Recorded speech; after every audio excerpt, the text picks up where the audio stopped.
Hi, this is Paul Tyler. I'm here today with Glenn Sloves, a fellow avid runner, to talk to us about books to read this winter when it gets too cold, too wet, too slippery to head outside, but you want to read something that'll keep the fire burning inside. So, Glenn, tell me, what do you have for us today? I've got 6 books that are just fantastic, must-reads for anybody that is a runner, okay?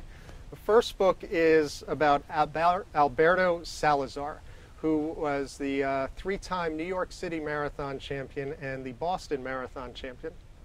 He holds the current world record in an event that you do not want to compete in, 14 minutes without a heartbeat, with a complete recovery. A phenomenal book, goes into great detail about his training as a young runner in Boston, the suburbs, and moving out to Oregon and competing at the highest level in the world. A fantastic, fantastic, uplifting read. That's great. What next? The next book is Chi Running. This book really changed the way I run. Whether you're a new runner or somebody that's been running for a long time, but you never really paid attention to your running pattern. It goes into great detail about the biomechanics of a runner's stride, and it combines that with Eastern philosophy, Chi running. I read this book, and after the first 50 pages, I went to the track, and I immediately took 45 seconds off of my mile time. A wonderful book. I'm all for that. I think everyone would be. Absolutely. Okay. Absolutely. So what else in the pile? If you haven't heard about Louis Zamperini, you're missing something. Louis Zamperini was born in the 1920s, probably a little earlier than that. He was in the 1936 Olympics in Berlin. And the story is about him growing up out in California, really a juvenile delinquent. Turns to running, turns his life around.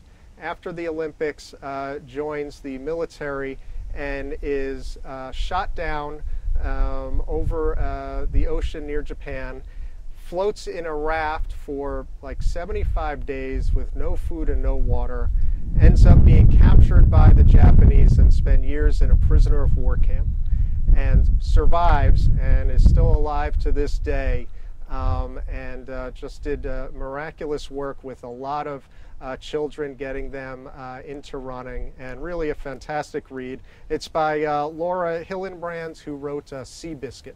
Fantastic, uplifting book. You know, the kind of person you want to think about when you're doing a long run and just struggling to keep going. This guy didn't quit. Yeah, I think he actually led our Olympic team in a couple of the Olympics, right? Yeah, he led the Olympic teams, and later as an elder statesman, he carried the torch to the Olympic torch. Yeah, it's a great story. If you haven't read it, it should be on a must-read list. Absolutely. Well, so what else? What next?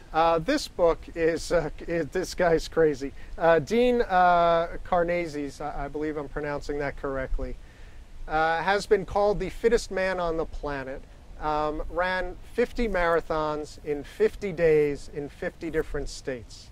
I think most of us would be fatigued just going to 50 states in 50 days. He ran 50 marathons in 50 days. And the craziest part of this story is what he does after the 50th marathon.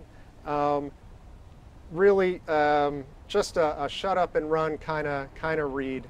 Terrific book. Bill Bowerman on the table. Now, there's another legend.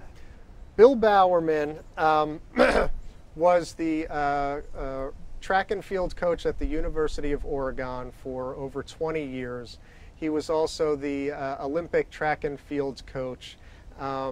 Coached many of the great American runners, and is also the co-founder of Nike. It's probably not an overstatement to say that anybody who has put on a pair of sneakers in the United States over the last 40 years probably owes Bill Bowerman a debt of gratitude. fantastic book, also a World War II veteran, just a fantastic, fantastic book. And I see one more book on the table. One more book, Born to Run. What Bill Bowerman was to Nike and the modern day sneaker, this book is to the modern day craze for minimalist sneakers and barefoot running. It follows the life of Micah True, Caballo Blanco, who brought the Tarahumara Indians of Mexico to everyone's attention. And Born to Run is a fantastic book. It really answers the question, what mammal on the planet was truly born to run? It's not the cheetah, it's not the lion, it's man. And this is a fantastic, fantastic read. Go out and get it. Go out and get them all. Read them when you're resting. We can't run all the time. We have to rest. But when you're resting, you could read about running. Yeah, now I think you ran the Leatherman's Loop in Westchester County. Yeah, and Micah True was actually at the run a few years ago. Yeah, it was a great experience to have him there. Unfortunately, passed away just recently. Yeah, this past year. Just based on your background as in the medical industry, what do you think of barefoot running? If anybody wants to try it, I recommend taking it slow. You know, in America, in most parts of the world, we have grown up wearing sneakers, and I think you're going to be, most people will likely experience some type of injury if they go from wearing, you know, a fully supported shoe, whether it's a Nike, Adidas, you know, Asics, anything, to barefoot running. Most people are going to run into trouble. But if you take it slow, you might have success. Well, that's great. Well, that's great. I actually have one book in my pile. Just received a coffee table of the life of Craig Alexander from our friends at Velo Press.